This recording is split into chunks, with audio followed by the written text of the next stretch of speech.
Je suis jeune auto-entrepreneur depuis le mois de janvier et je fais de la création de bois avec plusieurs techniques qui sont le bois brûlé au chalumeau ou électriquement. Je fais du chantournage et je fais de la marqueterie.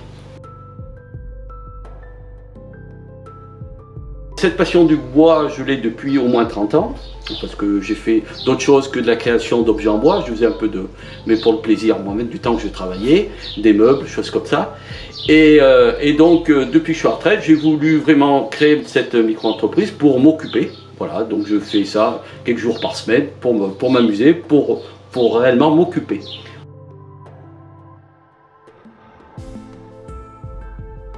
Alors, avant, j'étais agent EDF. Je suis à la retraite depuis 2 ou 3 ans. J'ai pu faire une formation avant de partir à retraite d'ébéniste pendant 10 semaines dans une école. Donc moi je suis un autodidacte, donc j'ai toujours préparé, aimé le bois et travaillé ainsi pendant 30 ans. Et donc pour approfondir mes connaissances, j'ai pu faire cette formation de 10 semaines. Et c'est là que j'ai découvert la marqueterie que je ne connaissais pas du tout.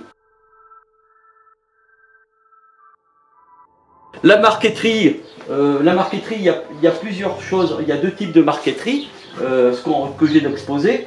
Soit la marqueterie simple, ce qu'on appelle la méthode de boule ou par superposition avec 2 plaquages qu'on coupe ensemble et qu'on assemble comme un puzzle. La méthode par assemblage, c'est d'après une photo, on fait un assemblage de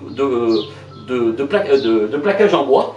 Voilà, c'est des plaquages faits à peu près 6/10 de millimètre. Donc on le découpe et on l'assemble comme un puzzle.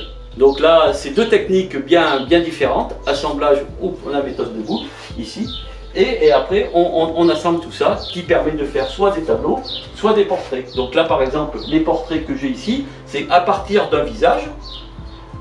Je transforme la photo initiale en forme de dessin en 2 couleurs. Et après, je le crée en marqueterie. Je découpe les bouts de bois d'une couleur claire et une couleur foncée, qui sont ensuite assemblés et qui donnent en définitive l'image du départ. Ce que je fais surtout, c'est aussi dans cette méthode-là, c'est essentiellement des paysages locaux. Donc vous voyez avec la chaîne des Puys, avec Clermont en bas. Donc voilà, j'en ai fait un autre aussi sur la chaîne des Puys. Je prépare le château de Murol et le lac du Guéry aussi.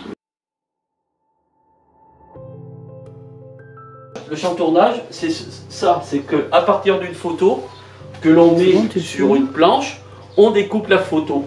Voilà, donc là on creuse, voilà, ça se fait avec une scie à chantourner qu'on a là-bas.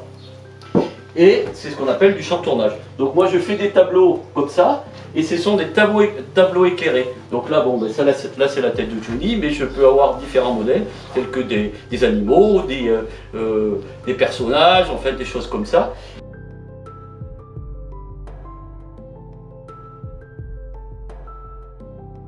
On fait des bijoux avec des plaquages un peu le même système que les boîtes à thé ou à huile. Donc les plaquages sont collés sur du bois et assemblés, qui permettent d'avoir différents modèles, différentes coloris.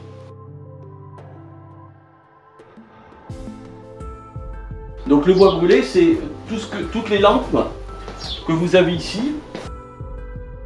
Alors, en bois brûlé, donc j'utilise plusieurs essences de bois, suivant ce que je fais.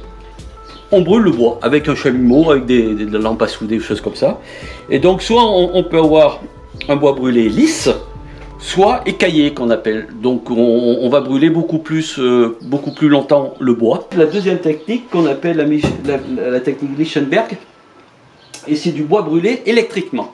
C'est-à-dire que je vais envoyer un courant dans le bois, courant électrique va suivre le veinage du bois. Donc au début, je ne sais pas du tout ce que ça va donner. Et ça donne des aspects totalement différents suivant les goûts.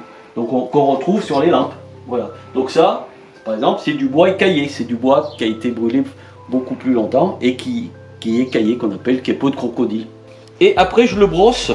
Donc en définitive, on voit les veinages du bois, le bois dur et le bois tendre. Donc le bois dur est conservé et le bois tendre qu'on va brosser va creuser en définitive. Donc ça, c'est du bois brossé, brûlé, brossé et peint avec les couleurs qu'on souhaite. et ensuite vernis. Voilà ce que ça donne.